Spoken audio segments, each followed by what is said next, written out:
compartir el capítulo 6.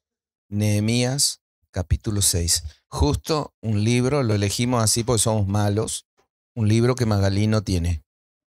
Tiene 65 libros de la Biblia y Nehemías no. Muy bien, muy bien.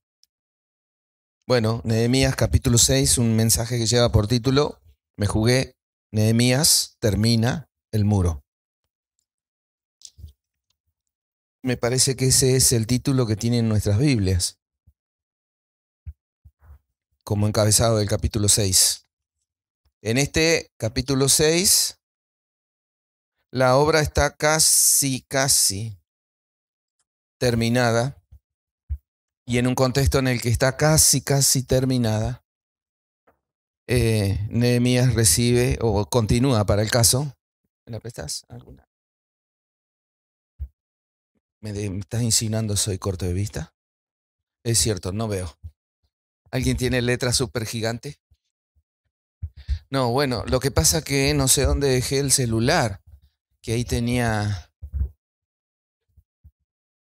Bueno,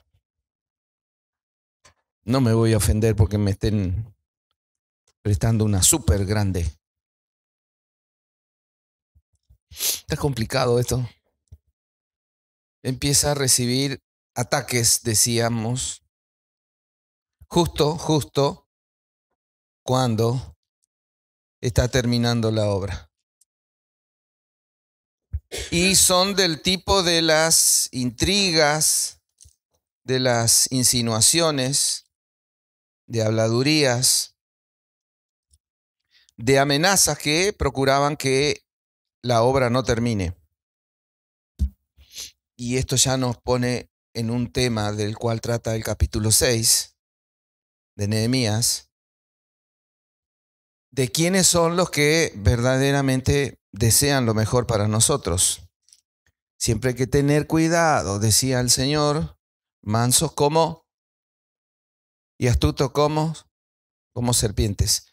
No siempre la persona que se nos acerque sonriendo va a desear lo mejor para nosotros. A veces se esconden malas intenciones.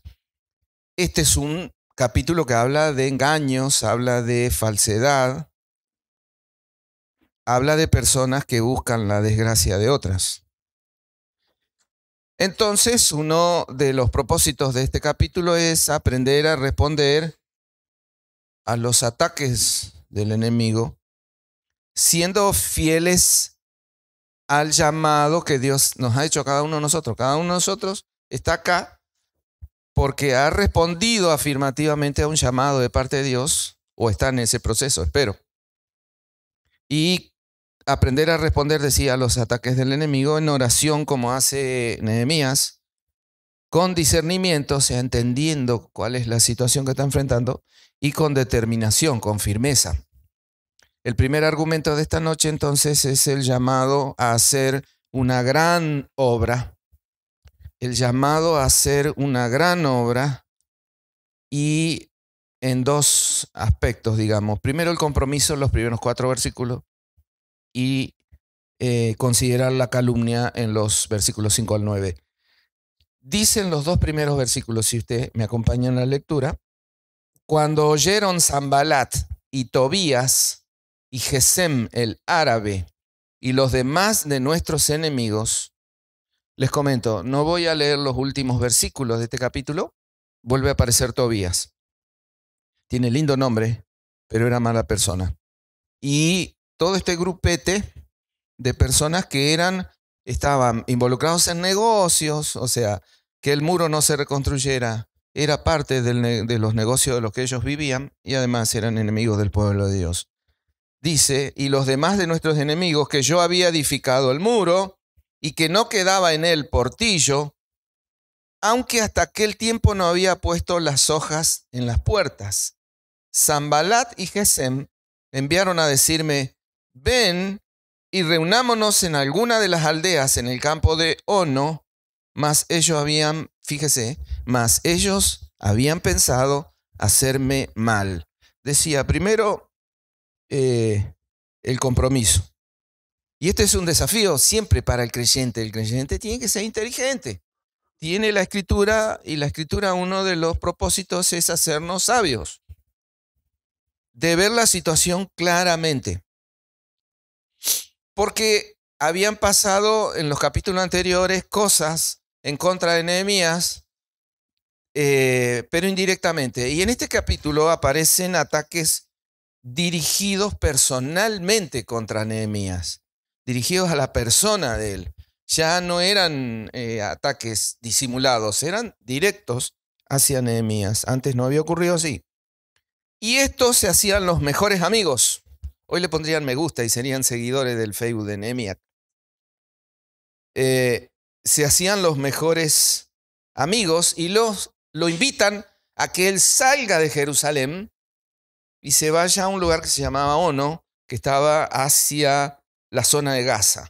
Siempre fue conflictiva la zona de Gaza para Israel, ¿verdad? Tratan de que él salga de Jerusalén porque Nehemías en Jerusalén, ahí en el medio del pueblo de Dios, estaba protegido. Él tenía ahí apoyo armado. El tema entonces es que vos formás parte de una obra, y esto tenés que saberlo, si eres del Señor, estás en la obra y formás parte, en el mejor de los casos, parte activa. En el no tan bueno de los casos, formás parte inactiva, pero eres parte de la obra del Señor. No sé entonces cómo está tu compromiso con la obra. De tal manera que siempre te va a pasar que vas a ser presionado a hacer cosas malas.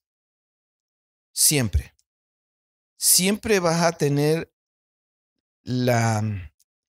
¿cómo sería? La instigación a desertar, a faltar, a dejar tu fe.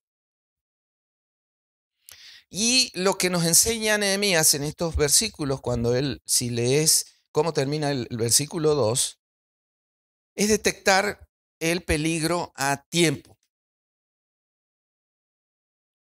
Dice el versículo 3, y les envié mensajeros diciendo, yo hago una gran obra y no puedo ir, porque cesaría la obra dejándola yo para ir a vosotros.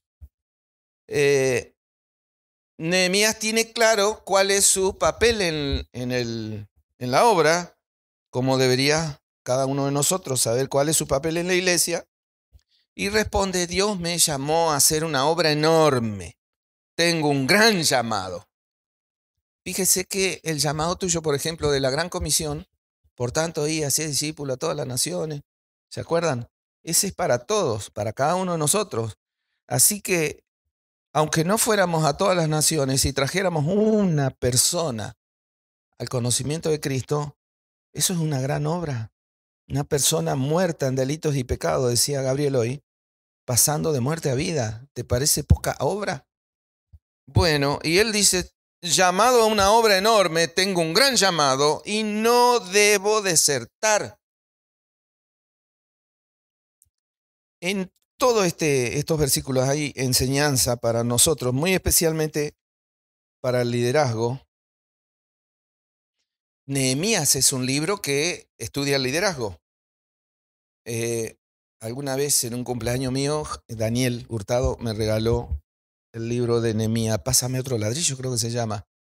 Y tiene un enfoque de aprender del libro de Nehemías cuáles son características y cualidades del liderazgo. Así que sea joven o viejo, hombre o mujer, no te distraigas. Porque mientras estés involucrado y comprometido con la obra, no alejado, apartado, enfriado, al margen, que la obra la hagan los demás, vos al margen, quienes te rodean, ¿quiénes son los primeros que nos rodean? Los que están más cercanos a nosotros. ¿Quiénes son? La familia. Que los que te rodean vean algo en vos porque necesitan ver un modo de vida distinto, con sentido, con propósito, porque ellos están arruinando sus vidas. Entonces, que vean en tu fidelidad, como la de los hermanos que se han ido y se anticiparon y se fueron, que están faltando acá, las sillas están vacías algunas, que fueron fieles hasta el último minuto, porque necesitan ver en tu fidelidad que no abandonás, que no te distraes, que no te vas, esperanza y salvación. Y además un mensaje, dice el versículo 4, y enviaron a mí con el mismo asunto hasta 4 veces y yo les respondí de la misma manera. No aflojó. 4 veces lo invitaron. Vení, vamos a conversar. Dejá de laburar, vení, vamos a charlar. 4 veces. No entregues tu vida a nada que valga menos que Cristo.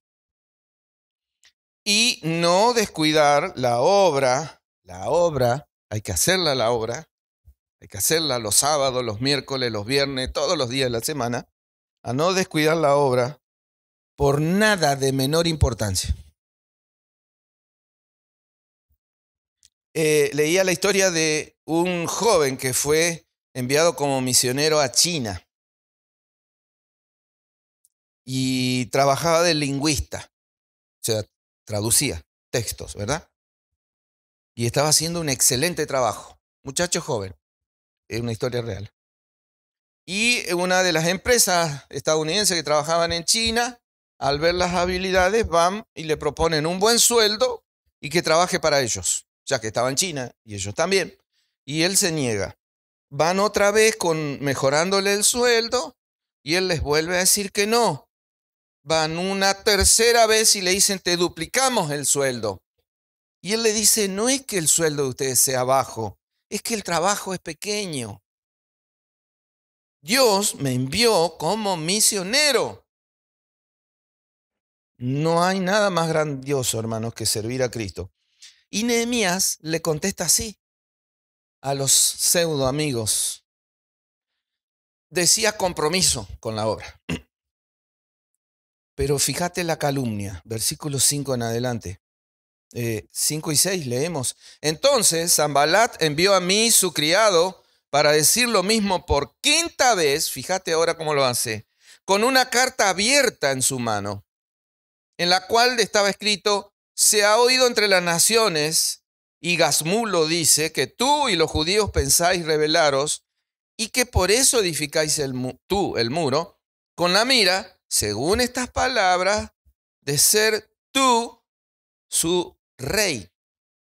Así que ahora los enemigos recurren a insinuaciones y rumores, pero no inocentes, para intimidarlo. Una de las cosas, esto es personal, que yo más detesto es el chisme. Por definición, el chisme, porque a veces vos contás cosas de otra persona que son para bien, ¿verdad? Por definición, es un comentario acerca de un tercero a espalda de ese tercero, si no sería chisme. Cuando ese no está, que inclusive puede ser cierta. O sea, no necesariamente el chisme es mentiroso. Pero lo que lo pone en categoría de chisme y de lo cual Dios habla abiertamente acerca de que los chismosos se ponen en la mira del Señor, es que eso lo que busca es dañar la reputación del que no está presente. ¿Se acuerdan el 8º mandamiento? No hablarás falso testimonio contra tu prójimo. Así que a los lenguisueltos y lenguisueltas no les importa provocar un daño al que critican. La carta contiene una amenaza, dice el versículo 7, y que has puesto profetas que proclamen acerca de ti en Jerusalén, diciendo, hay rey en Judá, y ahora serán oídas del rey las tales palabras. Ven, por tanto, y consultemos juntos. Decía una amenaza, le está diciendo, tené cuidado, porque esto puede llegar a oído del rey. ¿Y sabes qué? Ya le habían enviado al rey. No era que en una de esas se entera. No, ya lo habían hecho. y lo llaman, vení a ver cómo podemos arreglar esto. Eso es una amenaza. Si nunca te pasó, por ejemplo, a mí me ha pasado en el trabajo.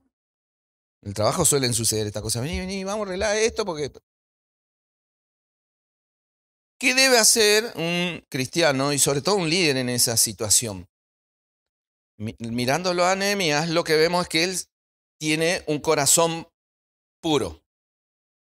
Eso es lo primero que tenés que tener.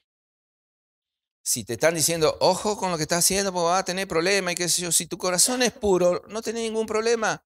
Nehemías no se pone nervioso porque él no era revolucionario. Él no estaba haciendo un muro para constituirse como rey, entonces no tenía nada que esconder. Su corazón estaba puro. Y tiene fortaleza interior, dice versículos 8 y 9. Entonces envié yo a decirle, no hay tal cosa como dices, sino que de tu corazón tú lo inventas, porque todos ellos nos amedrentaban diciendo, se debilitarán las manos de ellos en la obra y no será terminada. Hasta ahí leemos. Lo otro que tenés que hacer es orar cuando suceden estas cosas, cuando te están chismeando, cuando te están atacando, cuando están hablando a tu espalda y te enterás, es orar. Dice el versículo 9 al final, ahora pues, oh Dios, fortalece tú mis manos. ¿Sabes qué? Él no sabía si le iban a creer o no a Sanballat y asociados. No sabía. Y hasta este momento ni siquiera sabe si va a sobrevivir al ataque. Si el rey lo llaman y los acusadores triunfaban, le cortaban la cabeza. Eso había atrás de un chisme malintencionado, ¿entendés? Cortarle la cabeza al que está al frente. Cuando haces eso te pones como instrumento en las manos de Satanás. Porque no atacás a la persona, estás atacando al que él puso al frente de la obra. Y una cosa que tenés que aprender es encomendarte, presentar tu caso a Dios. Él habla con Dios, porque podría haber ensillado el asno y salir rumbo a Susa a hablar él primero con Artajerjes. Él no habla con Artajerjes, no tiene nada de qué defenderse y sí habla con el Señor de la obra. Si estás haciendo la obra del Señor,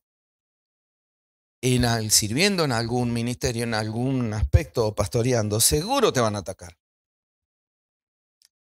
Y en ese contexto es muy difícil, pero tenés que resistir la tentación de responder punto por punto.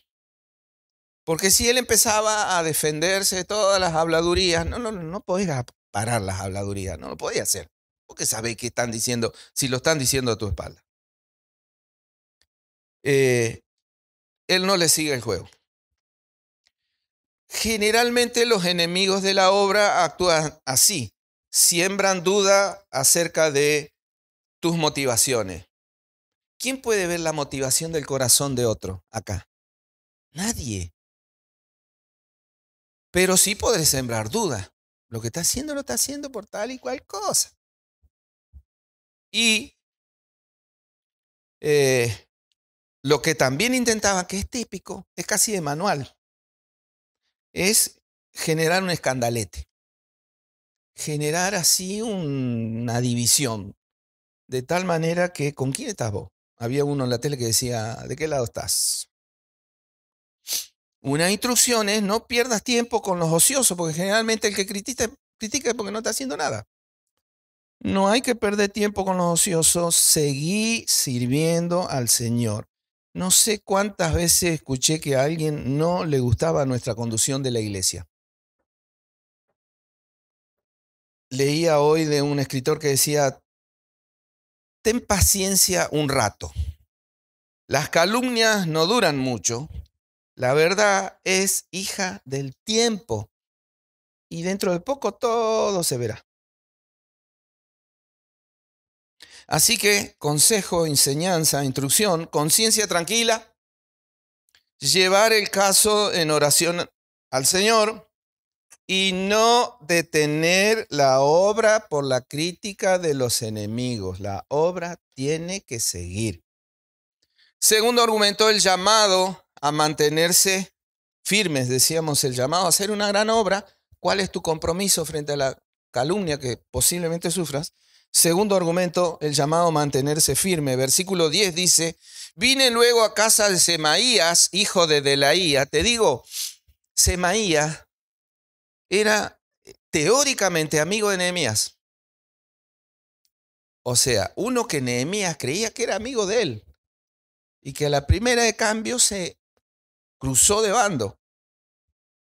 Dice, hijo de Metabel, porque él estaba encerrado, el cual me dijo, reunámonos en la casa de Dios, dentro del templo, y cerremos las puertas del templo porque vienen para matarte. Sí, esta noche vendrán a matarte.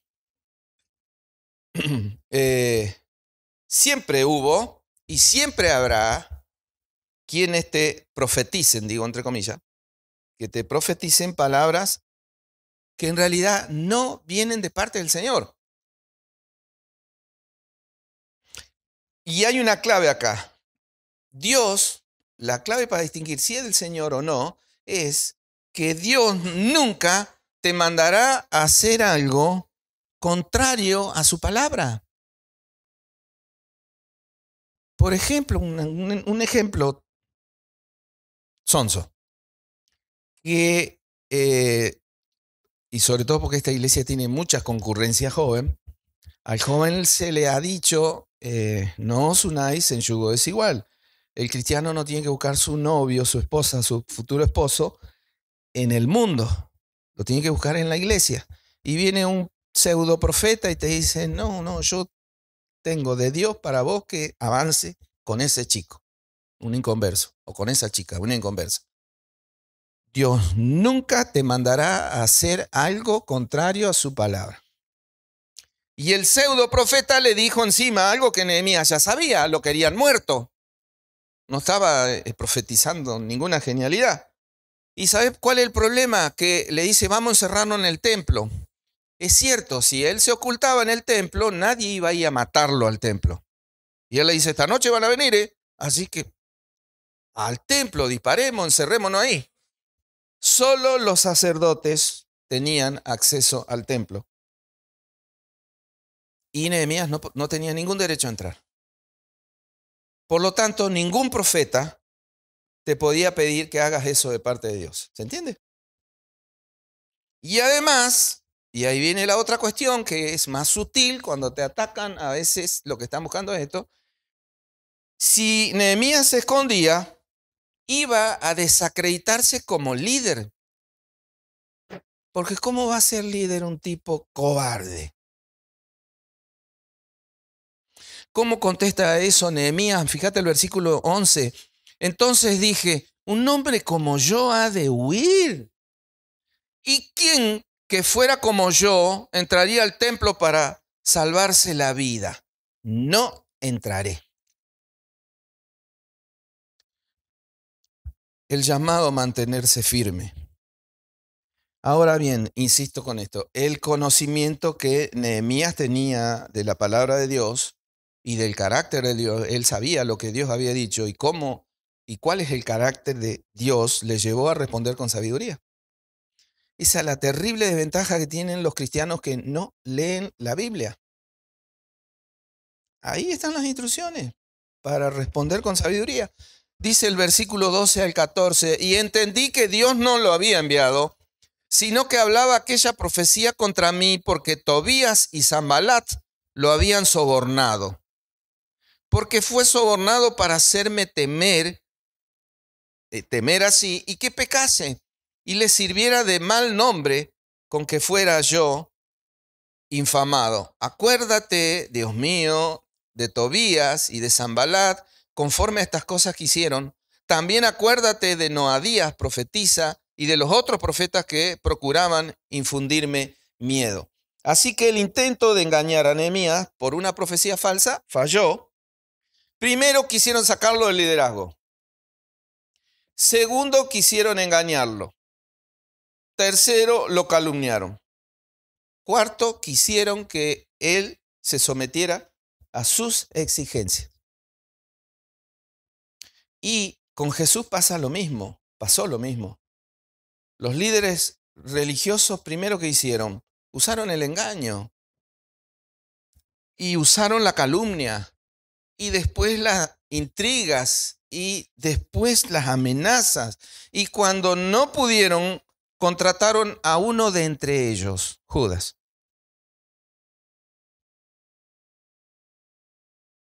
Justo a Jesús, de quien dice la Escritura que estando en la condición de hombre, se humilló a sí mismo y se hizo obediente hasta la muerte y muerte de cruz. Él no iba a dejar la obra y no iba a fallar. Así que tenemos que estar atentos ante los ataques. Un consejo, no aceptes consejo de una persona solo porque es amigable, solo porque te caiga bien. Eso no hay ninguna garantía en que te caiga bien y sea un consejo bueno. Te abrazan, te masajean un poco el ego, te dicen amigo y después te sacan mano. Y lo peor es, lo más doloroso es cuando son hermanos. Así que conoce tu Biblia, camina en obediencia, no recurras a mentiras, vive en santidad, no consientas a hacer lo malo. En todo esto consiste el llamado a mantenerte firme. Tercer argumento, el poder del testimonio cristiano, versículos 15 y 16, dice el 15. Fue terminado pues el muro el 25 del mes de Elul en 52 días. Esta es la gran obra específica de Nehemías. Esta es la obra. La muralla fue terminada. O sea, solamente para los que han construido algo, esto tiene significado. Si nunca has construido nada, no vas a saber el gozo que te produce haber terminado la obra. Él fue llamado por Dios para levantar el muro y lo terminó. No solo lo terminó, la forma en que lo termina o en el contexto en que lo termina, todos decían que no se podía hacer. Era una obra demasiado grande. Los problemas estaban por todos lados. Levantaban una piedrita, había un problema. Levantaban otra piedrita, otro problema. Y los enemigos eran poderosos.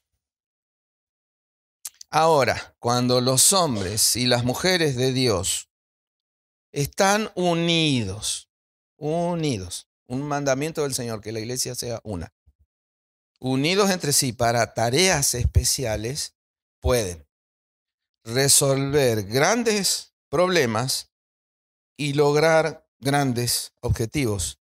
Nehemías superó grandes obstáculos. Primero tuvo que pedir un permiso, una licencia especial.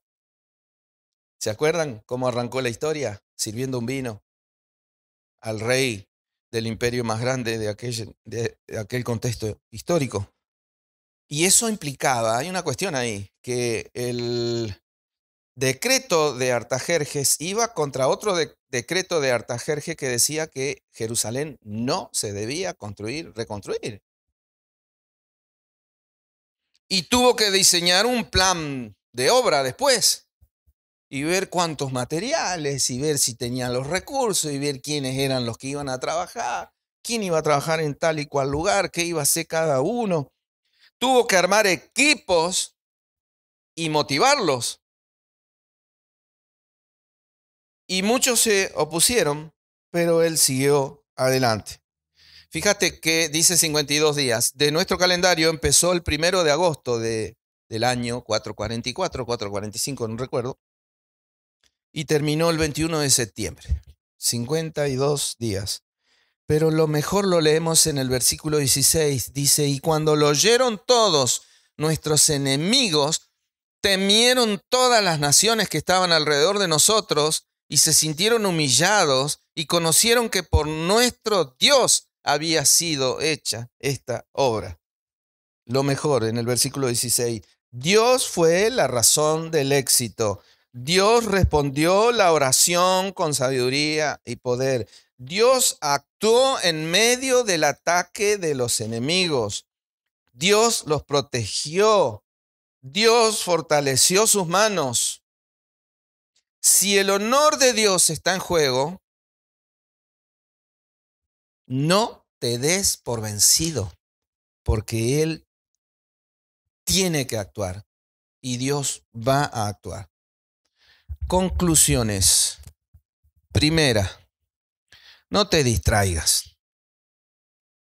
La obra, presta atención a la obra, es más importante que nosotros. Sirve al Señor. Nehemías reconoció que estaba realizando una gran obra para el Señor. ¿Qué te ha encomendado a vos, a cada uno de ustedes, a vos? ¿Qué te encomendó el Señor que hagas? Personalmente, ¿lo sabés? Entonces, la búsqueda más importante del ser. ¿Qué quiere Dios que haga yo? Y una vez que lo sepas, no se te ocurra dejar lo importante por ocuparte de lo secundario. En todo caso, no, y si lo descubrí y es grande, y ojalá sea grande el llamado, ojalá sea grande, no ores por una vida fácil, orá por ser más fuerte en todo caso. No ores por tareas conforme a tu fuerza. No, yo soy viejito, yo soy débil, yo soy mujer, yo soy muy chico. No ores por tareas conforme a tu fuerza. Orá por más fuerza para hacer la tarea. Y te decía, no te distraigas, no. Decile no a las invitaciones que comprometan tu testimonio. No asistas a todos lados, a todas las entrevistas, todas las invitaciones. Algunas comprometen tu testimonio. Y no olvide usted la locura de Eva, Génesis capítulo 3, los primeros versículos. Se pone a hablar con Satanás, se pone a hablar con el enemigo. ¿Usted negocia con el enemigo algo? Cuestiones que no debe negociar. Y tenga muy en claro qué cosas y qué personas te distraen de hacer la obra. Otra cuestión, lleva los chismes y los rumores a Dios.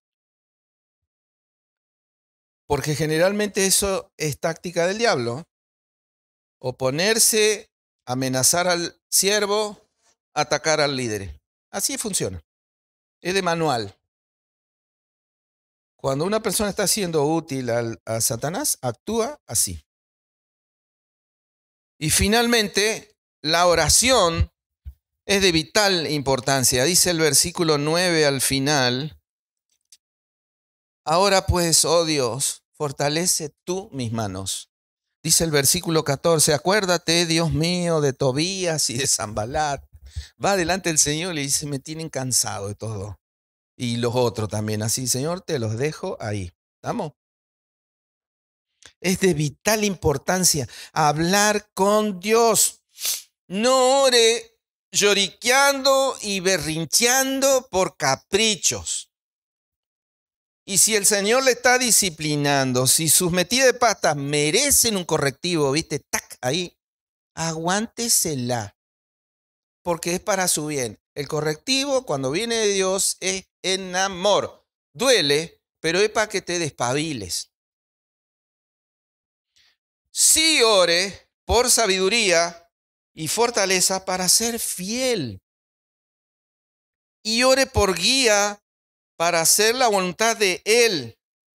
Inclusive, si fuera que no sabes cómo tomar una decisión,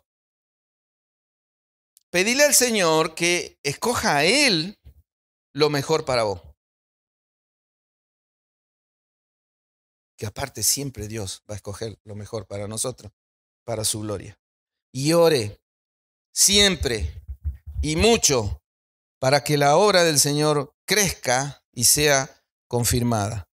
Porque le aseguro, anótelo si quiere en su Biblia, le aseguro por la autoridad que me da la palabra del Señor, que una oración así, para una oración así, la respuesta siempre llega. Amén.